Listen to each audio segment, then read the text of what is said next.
Hi guys, welcome back to my channel. आज हम बात करने वाले हैं कीर्ति मेहरा और अज्जू की वाइफ प्रतिभा सोनी की कंट्रोवर्सी के बारे में। तो जैसा कि आप लोग जानते हैं कि प्रीवियस वीडियो में हमने इनकी कंट्रोवर्सी के बारे में बहुत ही डिटेल में बात की थी कि आखिर इनका मैटर कैसे स्टार्ट हुआ, क्या कुछ हुआ, सब कुछ हमने बात की थी। तो यहाँ हम आगे की बातें करने वाले हैं। इन तीनों की कंट्रोवर्सी दिन प्रतिदिन बढ़ती ही जा रही है। आपको बता दें कि प्रतिभा सोनी आज से पहले जितनी बार भी उन्होंने अज्जू के एक्स्ट्रा मैरिटल अफेयर के बारे में बात की है तो हमेशा हिंट्स में बात की है कि वो किसी और वुमेन के साथ इन्वॉल्व है, कभी भी किसी लड़की का नाम नहीं लिया।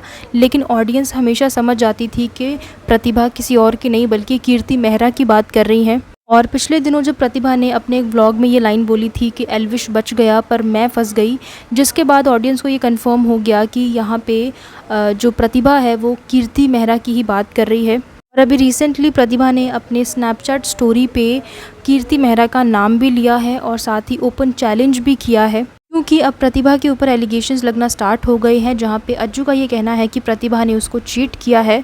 वहीं दूसरी ओर प्रतिभा का ये कहना है कि अज्जू ने कीर्ति के साथ मिलकर उसको चीट किया है। तो कुछ स्नैपचैट स्टोरीज़ हैं जो मैं आपको आगे दिखा रही हूँ। तो सबसे पहले हम अज्जू की स्टोरी देखते हैं कि उन्होंने क्या बोला है। तो इतना सा बताता हूँ मेरी बहन क्यों साथ दे रही है, क्योंकि भाई पैसा बहुत बड़ी चीज हो गया है, बहुत बड़ी चीज हो गया है। ठीक है, बहुत बड़ी चीज होती है पैसा। और वो वाली बात है, क्यों लड़ाई तो पहले भी चली और पहले भी इसी वजह से चली थी चीजें। इसको चाहिए हिस्सा, और हिस्सा क्या होता है मतलब कि पैसा की लड़ाई सारी हमारे घर में इसकी चलनी चाहिए। हमारे घर में जैसा ये बोले ये वैसा होना चाहिए, वो चीज़ इसकी खत्म होगी। तो इस वजह से ये अपनी चीज़ इस वजह से निकाल रही है भाई। ठीक है, और भी चीज़ें भी निकाल रहा हूँ, रिकॉर्डिंग जो बहुत दुनिया भर की रिकॉर्डिंग है, इसके मुंह से सारी चीज़ें एक्सेप्ट करी। है धोखा तो तूने दिया था मेरे को, चीट तो तूने किया था मेरे को, दिखाऊं वो भी रिकॉर्डिंग डालता हूँ मैं। चीट तो तूने किया था मेरे को, क्योंकि बहुत टाइम से मैं चुप मार बैठा था कि नहीं डालूंगा कोई रिकॉर्डिंग, नहीं डालूंगा यार, जान दे जान दे जान दे। हद से ज्यादा लिमिट मेरे घर वालों यूज किस लिए कर रही है, क्योंकि मैं बोल नहीं पाऊँ। मैंने तो आज बोल दिया भाई, मैं जो मेरा का नहीं है मैं बोलता हूँ भाई, मेरी बहन हिस्से के चक्कर में घूम रही है। वो मैं क्या कहना चाहिए, जिंदगी मेरी खराब हो रही है। बेटा तेरी जिंदगी बर्बाद करती। अच्छा, और बता दे बेटा, ना मेरा बेटा आज गलत, ना मेरा बेटा कल गलत। हम तो अपनी इज्जत को चुप लगा रहे हैं। जो हमारी इज्जत उछाल दी ना, वो अपने चुप लगाए रहे। कोई बात ना, हमारी इज्जत उछाल लेते यार। पहले भी था ये चीजें, मतलब देखो बहुत से लोग बोल रहे कि जो भाई ठीक कर लो ठीक कर लो ठीक कर लो, छोड़ा था कहीं ऐसा चीज छोड़ी नहीं थी ठीक करने लायक। तो जैसा कि आप लोगों ने सुना कि अज्जू ने क्या बोला और उनकी मम्मी ने क्या बोला, तो आइए अब देख लेते हैं कि प्रतिभा ने क्या बोला। गाली के बारे में तो कुछ ना ही बोले तो बेटर है। आपकी लैंग्वेज सब लोग देख चुके हैं, क्योंकि अगर आप ऐसे बात करोगे तो सॉरी, मैं आपसे तमीज़ से बात नहीं करने वाली। आप गाली दोगे एक तो दो सुनोगे। कीर्ति मेहरा, जो तेरा प्लान था हो गया सक्सेसफुल, अब रेडी हो जा, कल से शुरू से शुरू करते हैं। एक चीज़ मांगी थी कि मेरे बेटे को ये खिला देना कि उसका बाप उसकी माँ से कितना प्यार करता है, बस, और कुछ नहीं मांगा। तो मेरे इस इंसान से शादी के बाद भाई हो गया। आज से अज्जू 008 का मैटर क्लियर। अब बात करेंगे उसके बारे में जिसने ये आग लगाई है ना मेरे घर में। 10% चीज़ें हैं, 10% है तो 90% भी डाल दो। I am ready. वायु वायु वायु ये सब मत करो, तुम्हारे मुँह से शोभा नहीं देती। इतनी अच्छी बात है, क्योंकि 6 महीने जब मैं अकेले पाल रही थी अपने बच्चे को, तुम किसी और के साथ में मजे मार रहे थे। डिप्रेशन? कौन सा डिप्रेशन? हर महीने की ट्रिप का डिप्रेशन, या फिर जो हर दूसरे दिन आपकी फ़ोटोज़ मेरे पास आ रही थी, या फिर हर महीने जो शॉपिंग हो रही थी साथ में। 3 बजे कहाँ जाती थी गाड़ी? रात को 3 बजे कहाँ गई थी? प्लीज़ वीडियो डालो, आपको कसम है, प्लीज़ डालो। ये गाली या फिर ये जितनी भी वीडियोज़ और ये सब डाली जा रही है, एक बार पोस्टमार्टम डिप्रेशन के बारे में पढ़ना कि मुझे मेंटली कितना हरेस किया गया था, और उस कंडीशन में आके इनके एक्शंस का रिएक्शन निकला है मुझसे।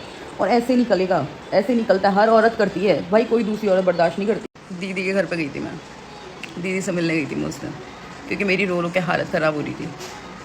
कितना गिरोगे यार भाई। एक बार ना पोस्टमार्टम डिप्रेशन के बारे में पढ़ना, फिर पता चलेगा। वो तभी समझ में आती है जब आप ना इमोशनली अवेलेबल होते हो किसी औरत के लिए। वो नहीं समझ में आती जब दूसरी औरत को घुमाने फिराने के अंदर आप बिजी रहते हो। और रही ये सारी बातों का, तो भाई 8 साल बहुत बड़ा टाइम होता है, कोई किसी के साथ इतना नहीं टिकता है अगर वो इंसान साइको हो, पॉजिटिव हो तो। और यार मैंने हर दोस्त के साथ ट्रिप, मतलब मैंने कभी बोला नहीं, खूब ट्रिप्स मारी है मेरे बिना, खूब अच्छे से रहे। मैं खुद कहती थी जाओ यार मैं देख लूँगी, मैं संभाल लूँगी, आप घूमो, आप कंटेंट बनाओ, मैं देख लूँगी। लेकिन यार जब बच्चा हो गया तो नीड तो होती है ना हस्बैंड से सबको। और जैसा मैंने रिएक्ट किया है शायद वैसा हर औरत करती है, अगर आप किसी और औरत को इतना प्रायोरिटाइज़ करेंगे तो। मुझे ना अपनी मम्मी से पूछ के देख लेना यार। The way I behave with his family, with him, जितना मुझसे हो सकता था ना मैंने करने की कोशिश करी यार। मैंने अपनी एड़ी चोटी का जोड़ लगा दिया इस रिश्ते को बचाने के लिए। लेकिन ऐसे रिश्ते नहीं बच सकते वन साइडेड, जहाँ पे आपका खुद का बंदा कहीं और जाके खुश रह रहा है तो प्रॉब्लम तो होगी। और रही मेरे पापा की बात, तो यार पापा ये सिखाते हैं कि हाँ नहीं हाथ उठाना चाहिए, लेकिन यार अगर आप मारोगे तो फिर मैं मारूंगी। और डोमेस्टिक वायलेंस की एफआईआर आप पे हुई थी, मुझ पे नहीं, और आपने बहुत बुरा मारा था जानवरों की तरह, तो आप मारोगे तो यार फिर मार तो खाओगे ना। पापा ने सिखाया कि संस्कारों में रहो, लेकिन यार मेरे हिसाब से अगर कोई मारेगा तो उसे वापस मारो।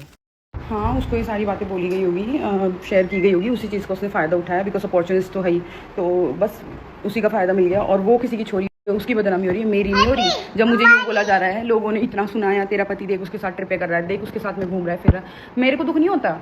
मैं तो ऐसी हूँ, मैं तो पत्थर की बनी हुई हूँ, मुझे तो फ़र्क ही नहीं पड़ता। मुझे तो बस बर्दाश्त करना है, मुझे सहन करना है। उसके साथ वो मौज मारे, कुछ भी करे, मैं चुप रहूँ बस, बिल्कुल चुप, तब सही है लड़की। हाँ, तुम आइडियल बहू तभी कहलाओगी जब चुपचाप बैठी रहोगी, गाली खा लोगी, मार खा लोगी, लेकिन रिप्लाई नहीं करोगी, बिल्कुल शांत बैठी रहोगी साइड में, तो तुम अच्छी बहू हो। वरना तुम्हारे जैसी घटिया लड़की नहीं हो कोई।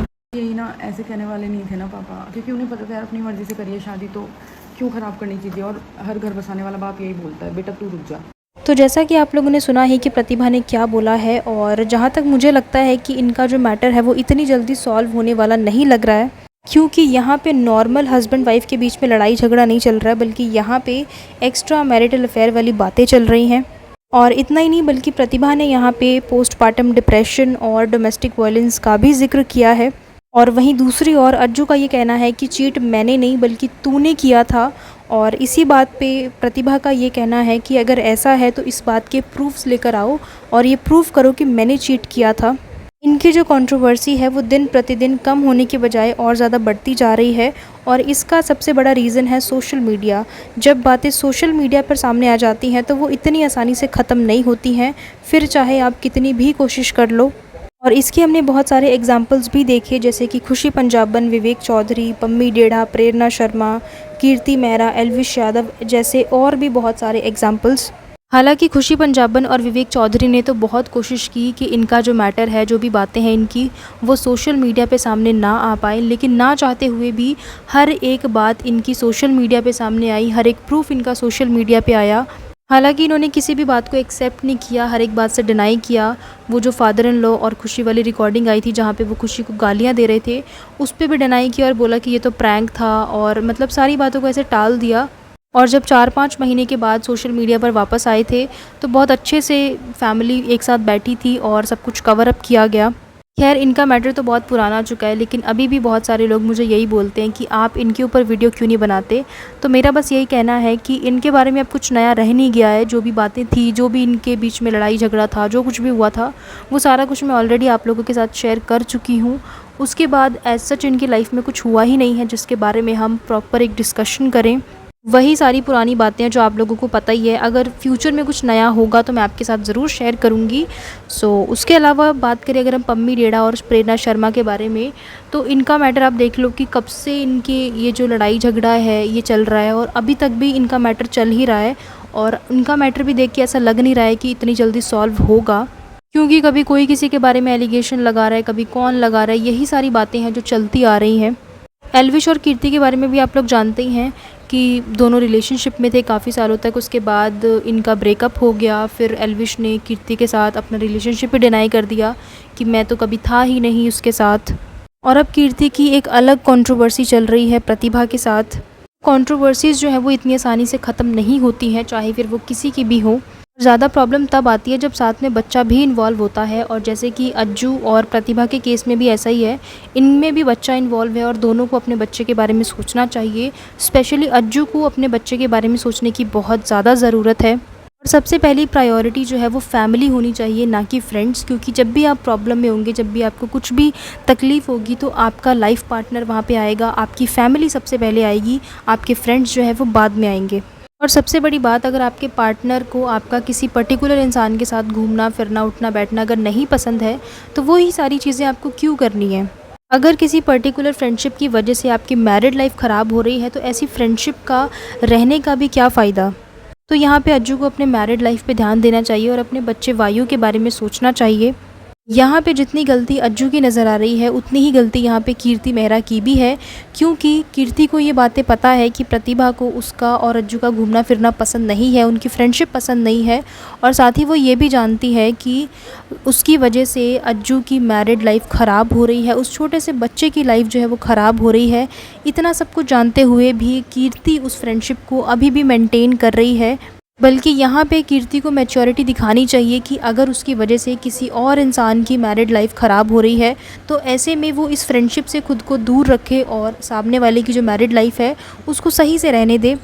तो इस पूरे मैटर पे, उस पूरी कंट्रोवर्सी पर आप लोगों की क्या राय है, क्या ओपिनियंस है, मेरे साथ कमेंट सेक्शन में ज़रूर शेयर करना। एंड आई होप कि आप लोगों को ये वीडियो पसंद आया होगा। वीडियो पसंद आया होगा तो लाइक एंड शेयर ज़रूर करें।